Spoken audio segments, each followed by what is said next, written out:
Stop eating tiger bones, for God's sake. Leave the f***ing tigers alone. Hello everybody, welcome back to a brand new... I'm sorry, I was eating some nuts before I started filming today and I just sprayed nuts everywhere. You fucking amateur. No, you're not welcome today. You're watching Business Blaze. My name is Simon, aka your boy with the blaze. I'm wearing a new t-shirt today. I just got this in from Teespring, who do our merch. You can go to purchthemerch.co and buy this shirt. It says smash the dislike button and support the show. Actually, I don't know about that. I feel like, yeah, support the show. It really helps out. And it's like, it doesn't. Like, honestly, this show makes enough money by advertising. But if you like the merch and want to purchase it because you like it, don't buy it because you're supporting me. Unless you like supporting me in my quest for just more money. That's great, thank you. Yeah, purchthemerch.co. Buy the merch. What are we doing today? Danny has written us a script, as he always does. It's 5 more weird illegal foods because I'm creatively bankrupt and can't come up with new ideas, so I just recycle old ones by telling Danny to write more. The deeply satisfying clang of the prison gates echoed in the background for we're getting a story, Danny! Echoed for the very last time as Billy Pancake stepped out onto the pavement. A free man at last, holding his crap plastic carrier bag of personal belongings in his left hand and lighting up a Lucky Strike with the other. When I was a kid, the rumor was that Lucky Strikes were called Lucky Strikes because, you know, you get 20 cigarettes in a box and in a packet. The rumor was that one of them would have weed in it, and so it's Lucky Strike. When you get the one with weed. Obviously that was not true, but people still bought Lucky Strikes because of this. He blinks with some uncertainty at the sunlight and takes a quick look around for his lift out of this shithole. Silas the Sauce was meant to be here already, but he probably got held up in traffic, or he might have stopped along the way to hold up a gas station. Danny, you have missed your calling. I mean, this is mwah! Mwah! Help. But the cops had caught him fair and square. It turns out they'd been spying on him for years. They'd witnessed Billy tucking into a plate of Kazumazu cheese infested with jumping live maggots, smuggling Kinder Surprise eggs inside what appeared to be a perfectly innocent suitcase filled with cocaine, deliberately stinking out an entire tube station with durian fruit, and dicing with death over a serving of fugu pufferfish. I've still got nuts in my mouth. Gay! If you're not getting any of these references, that's because this is Business Blaze. Danny spends around about half the script just referring shit we've covered before to confuse new people. If you're new here, welcome. Smash that dislike button. All of these were mentioned on the previous Weird Illegal Foods video, which you can watch if you want to. Don't feel obliged, it's not that good. And Billy Pancake had paid the price, but as Silas the Sauce finally pulls up in a Cadillac town sedan, Billy has already put the memories of his time in the cooler to bed. After all, tomorrow is another breakfast. Danny, we gotta collaborate on some sort of fictional thing because, this is gold. As Billy gets in the car, Silas asks him if he's hungry and points out there's a Subway 5 miles north. Billy winces in disgust and tells Silas that he's hungry for something a little more crooked than a misleadingly sized Subway sandwich. Oh my god, the OG references here.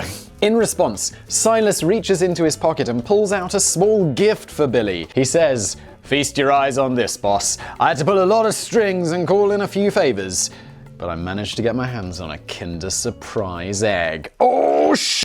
Billy Pancake takes the gift and examines it in his hands. His face slowly begins to turn a thunderous shade of red. "Silas!" he eventually roars. "What the hell were you thinking? This isn't a Kinder Surprise egg. This is a Kinder Joy!" Oh my god. People still email me about this. The backstory here for people who are new is that I can't have these. Those are illegal. I made a video on my Today I Found Out YouTube channel, which if you don't know that channel, how did you discover this one? We made a video about Kinder Surprise, which is illegal in the United States of America, but you can get something called a Kinder Joy. This video we made 4 years ago. I get emails to this day of photographs of people saying "Simon, this isn't true. I found a Kinder Surprise in the United States. See attached photo."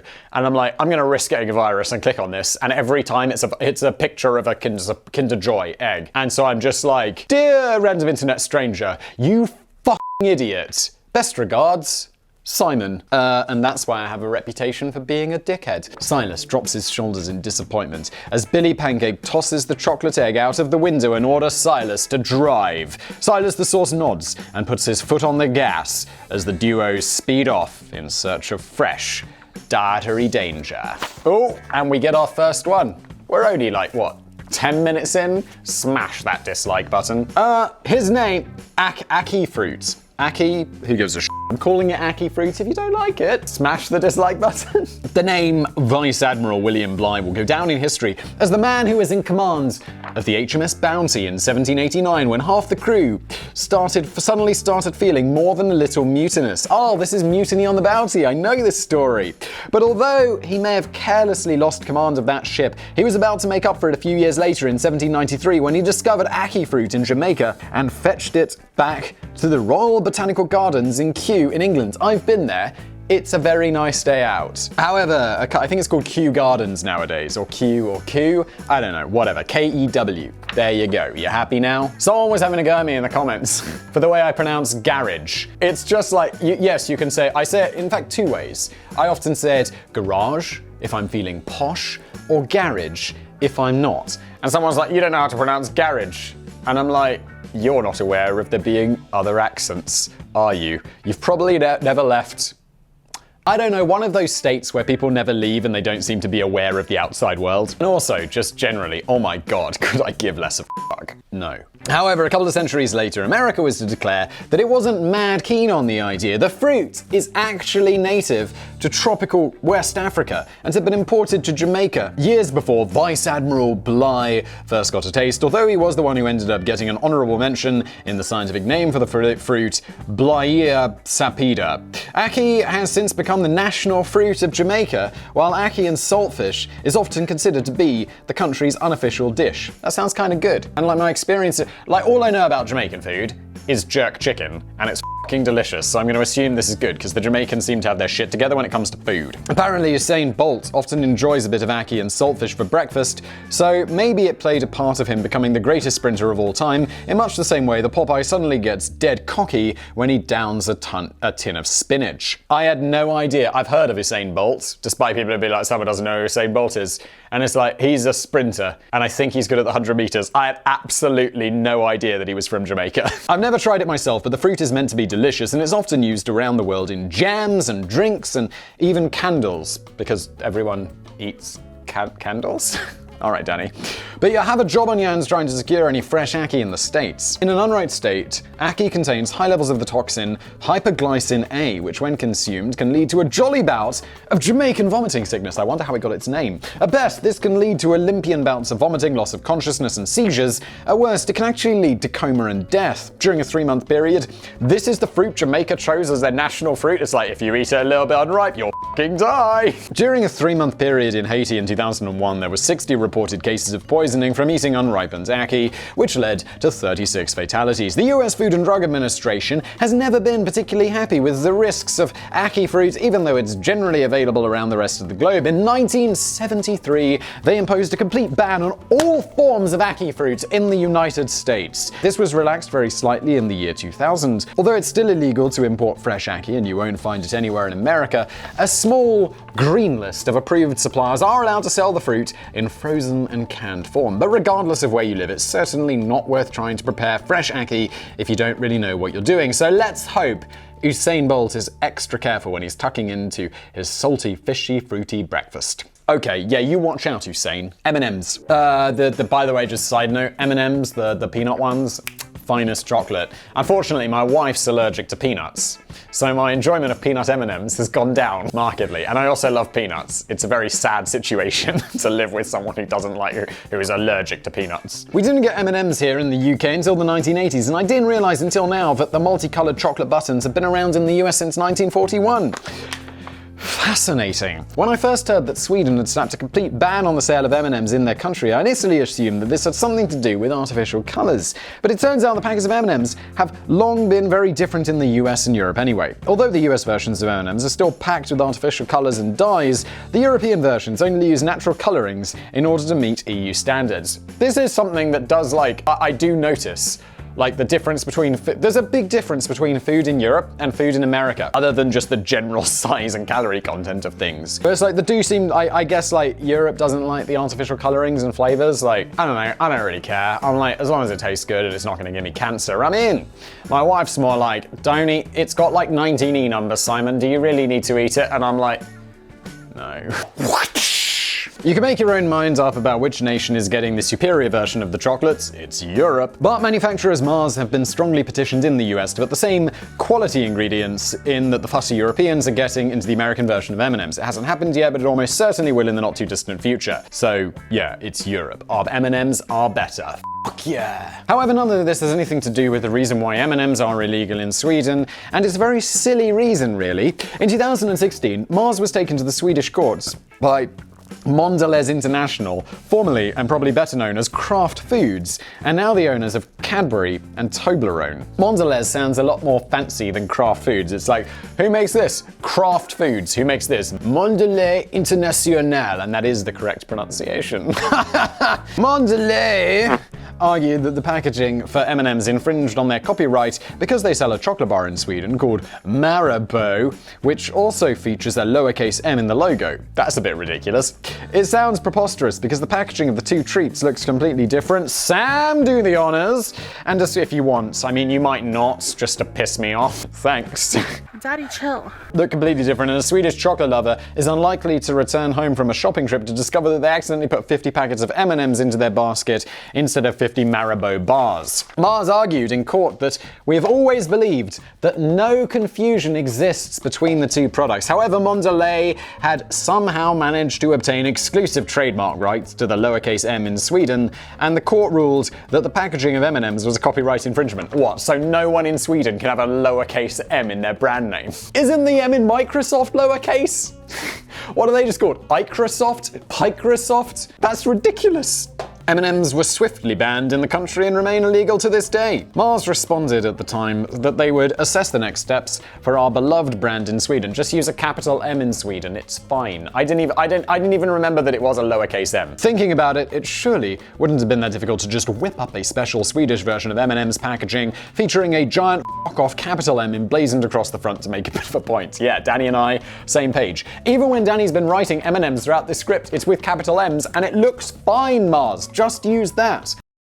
But to date, Mars hasn't bothered. Maybe Marmite owns the Swedish trademark to a slightly bigger M. Ba-da-bum-bum. Bird's nest soup. We talked about bird's nest in another business blaze. Cream of tomato, oxtail, mulligatawny. What the f*** is that? What the hell is even that? Pea and ham, Scotch broth, bird's nest. These are just some of the world's most popular flavors of soup. Mulligatawny? What the f*** is that? You'll need a fat bank balance if I've whetted your criminal appetite for the bird's nest variety. You haven't, Danny, but okay. It looks like I'll be holding on to my money. Purchasethemerch.co. Edible bird's nests are amongst the most expensive animal products to be consumed by foolish humans, regularly fetching around $3,000 per pound of nest, or $10,000 for the fancier nests. I have to admit that I don't really fancy the idea of eating a bird's nest myself. I imagine that those sticks and straws would taste a bit, well, twiggy. Danny is correct. No one wants to eat that. But it turns out we're not talking about that kind of nest construction. I think we're talking about a nest that's made with like weird bird spit. But I'm not sure. We're talking about a nest spun together by nothing more than a bit of dirty bird spit. Boom. So that's alright then. Edible bird's nests have been a delicacy in Chinese cuisine for over 4 centuries and were widely believed to be packed with health benefits. Yeah, but the Chinese believe in the rhino horn's gonna make my cock hard. No, it's not. The tiger bones are gonna cure my cancer. No, they're not. Stop eating tiger bones, for God's sake. Leave the f***ing tigers alone. According to traditional Chinese medicine teachings, bird's nests can improve your skin, your libido, your respiratory health, and even your lifespan. Spoiler alert, they can't. Stop it. Anyone who believes in this shit, you're all dumb. Some even go so far as to say that the nests are like a Chinese fountain of youth, but in bird spit form. In truth, you probably have to work your way through several bowls of bird nest soup a day to pick up any minor health benefits, and that's going to be tricky at those daft prices. But it's also worth considering that bird spit is often riddled with harmful bacteria, so you might get seriously ill before you begin to lose any wrinkles. The nests in question belong to the swiftlet. That's a very nice name. A small bird usually found in dark caves in Southeast Asia. The dirty little bugger spins the nest from strands of its own gummy saliva, which naturally harden when exposed to the air. Lovely. And it's actually quite an impressive and sturdy construction, which can be very difficult to get your hands on. Well, if you could just, walk into some dirty old cave and be like, oh, look at all these birds' nests, they wouldn't be like thousands of dollars each. Often found right at the top of caves in particularly precarious positions, many birds' nest collectors are said to have lost their lives in the hunt for fancy soup. But maybe they had it coming, because the main problem here is that swiftlets are considered to be an endangered species, and every time some swine comes along and nicks one of their nests, it will take the bird about a month to spin a replacement, which would put the lives of any chicks at serious risk and send the swiftlet closer to extinction. The ethics of eating bird's nest soup is certainly questionable, but the legality is a little more complicated. Hong Kong is still a big importer of the Chinese delicacy, but the rules are naturally a bit tighter around the rest of the globe. The importing of birds' nests is illegal in most countries because of the risk of bird flu and other viruses, but surprisingly, you can still find bird's nest soup in America if you look hard enough. I feel like maybe COVID's gonna deal with some of this weird shit that people are getting up to.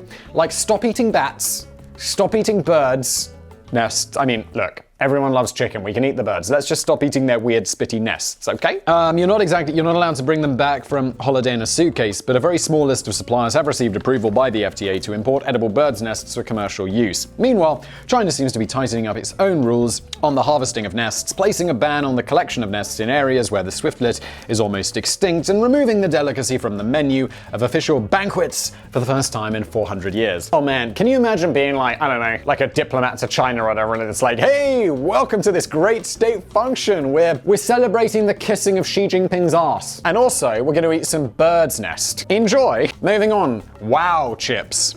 When Lay's launched their new range of Wow potato chips in 1998, the initial outlook looked pretty healthy, with sales generating over $400 million in the first year alone. God damn, that's a lot of potato chips. They weren't really a type of potato chip in their own right. I wanted to keep saying crisps, but I'll stick with potato chips for the benefit of our US viewers. Simon, stop pandering to the Americans. You're not American. Why are you using these American phrases? I don't know, because like 80% of the people who watch this channel are American. Thank you, I like you. They were like an alternative version of existing chips such as Doritos and Ruffles. But the Wow branding indicated that these versions were made with new fat-free and cholesterol-free substitute called Olestra, rather than the traditional super fatty cooking oil. Isn't Olestra the thing that made people just shit themselves? I don't remember. So the idea was that you could eat as many of these chips as you damn well liked and still enjoy the flavoursome crunch without putting on weight or having a heart attack. Good news for lovers of fine cuisine. That does sound like good news. Fast forward a few years and the sales of the Miracle Chip had plummeted. This may have had something to do with the fact that the packets were now legally required to carry a warning sticker which read, "This product contains Olestra, which may cause abdominal cramping and loose stools." People were shitting themselves. I don't know about you, but when I'm browsing the snacks aisle for a little lunchtime treat, something like that would just put me right off and encourage me to have a wander down to the edible bird's nest aisle instead. But a boom boom tss. You could only ever find Wow chips in America anyway, as the rest of the world had no truck with this new Olestra nonsense. Although that does sound pretty awesome. I mean, I'm sure these didn't affect everyone. So if I could, it's like aspartame in like, oh my god, when I mention like, yeah, I can't taste the difference between Coke Zero and regular Coke. I mean, it's a tiny difference to me. People are like, oh, you're an idiot. Of course you can taste it. Of course you can. And I'm like, I can't, okay? I'm obviously not as sensitive to aspartame as you are. And the other people are like, it causes cancer. I'm like, fuck, it doesn't. Oh my god, you're as bad as the tiger bone people. Shut the fuck up. Fuck. Originally discovered by Procter & Gamble in 1968, it was later discovered that the fat-free substitute interfered with the absorption of fat-soluble vitamins such as A, D, E, and K. More importantly than that, Olestra was proved to cause very unwelcome side effects, including abdominal cramping, fecal incontinence, or anal leakage, and even gastrointestinal distress in children. Ironically, Olestra was also shown to increase appetite, which kind of worked against the whole concept of a healthier, fat-free snack, and probably encouraged some Americans to eat dozens of packets of them in one monster session. Bobby, would you do me a favor and stand up? I just want to see if you still can. And that's another thing the aspartame bring up. They're like, oh yeah, but you have one glass of it, and then you just want to gorge yourself on sweets. No, I don't. Like, what are you talking about? Products containing Olestra are now illegal in Canada and most European countries, including the UK. But despite it being named by Time magazine as one of the world's 50 worst inventions, Olestra is still perfectly legal in the United States. I kinda wanna try it. I really kinda do. And it can still be found in Lay's healthier range of crisps, even though they changed the branding to Wow from Wow to Lay's Light. You won't eat haggis or Kinder Surprise eggs, but you'll eat crisps that make you shit yourself. Snake blood wine. Finally, we're getting to the good stuff. I want it. Billy Pancake and Silas the Sauce had spent we're back to our story, had spent a productive day exploring the forbidden pleasures of dangerous fruit, nests woven from bird spit, and dodgy fat-free crisps. But they were to come unstuck when they dared to seek out a cheeky taste of taboo fluid to wash down their illicit ingestions. Snake blood wine has a long history which slithers all the way back to China's Western Zhou dynasty about 1049 to 770 BC. And it's no major surprise to discover that according to traditional Chinese medicine, why, Danny? It's like the new communism. Danny often in the past used to bring up communism, like any excuse to be like, Danny, why are we talking about communism again? The infusion of whole live snakes into rice wine or grain alcohol is really good for vitality and health, but it's not. Don't do that. Billy Pancake had opted for a glass of the steeped variety. This involves dropping a reluctant live snake into a jar of rice wine, along with a few nice medicinal herbs. The snake will eventually drown, but dead snakes can get a bit smelly. One way around this potent problem is to stun the snake first by placing it on ice, cut it open, gut it, and then sew it up again. Dude, what the is going on? Snake will then briefly thrash back to life again after it's been removed from the ice, but it won't last long. And this removal of the digestive tract will make for a more pleasant aroma. What the are you doing? After the snake is fermented for several months, the wine can be served in small shots. I take back everything I said. I thought this was just going to be using snake blood, but it turns out it involves snake torture. Look, I'm no vegetarian, but this, right? Silas the snake had gone for the mixed variety. This is a better option for people who haven't got the time to piss about waiting for months. They want a good drink right now. This makes me want to have a drink right now. To prepare mixed snake blood wine, you need to slice the snake along its stomach and then drain a mixture of its various body fluids into a jug of rice wine. The juicy mixture of fluids can include blood, the contents of the snake's bladder, lovely, and a few dollops of bile. The snake may wiggle about when you're trying to pour yourself an instant shot, so you need to be careful. I feel the need to point out that you can walk into any supermarket these days and pick up a cheap screw-top bottle of wine for just a few dollars. They're really not that hard to source. Yeah, what the f***, China? The legality of drinking or owning snake blood wine outside of China, India, Vietnam, and Southeast Asia, where it's still very popular, is a little cloudy. It shouldn't be cloudy, this should be illegal everywhere. Nobody in the Western world seems remotely interested in producing and selling this stuff, so your only hope of getting hold of a souvenir bottle would be to get it through customs after an Eastern holiday. But as most of snake blood wine is brewed with cobras, which are considered to be an endangered species, it's illegal in most countries to import the boozy and bloody concoction.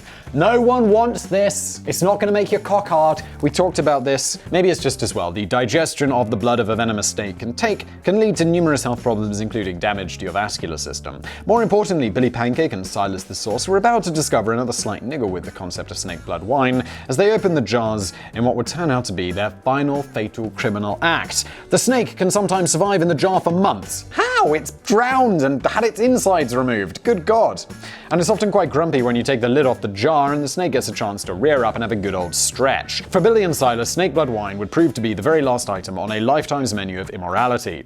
But others are a bit more fortunate. As recently as 2013, one woman from Shuangcheng in the Heilongjiang province had been brewing up snake blood wine to help with her joint pain. I mean, that might work. It's got alcohol in it. It's probably going to help with the pain a little, but the snake's blood is doing nothing. But a few months later, she ended up unbottling a massive karma potion when the pickled viper snake inside the jar reared up and sank its deadly fangs into the woman's hand. Miraculously, although the woman was hospitalized for inflammation, she made a full recovery from the potentially fatal bite. The condition of the viper snake was never reported, but I like to think it made a slightly smart getaway into lightly pickled freedom. Ba-da-bum-bum.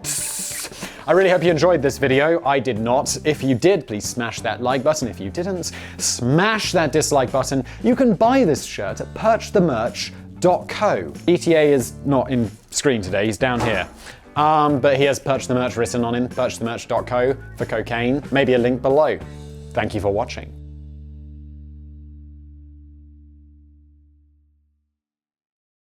Yeah, the rhino horn's gonna make my cock hard.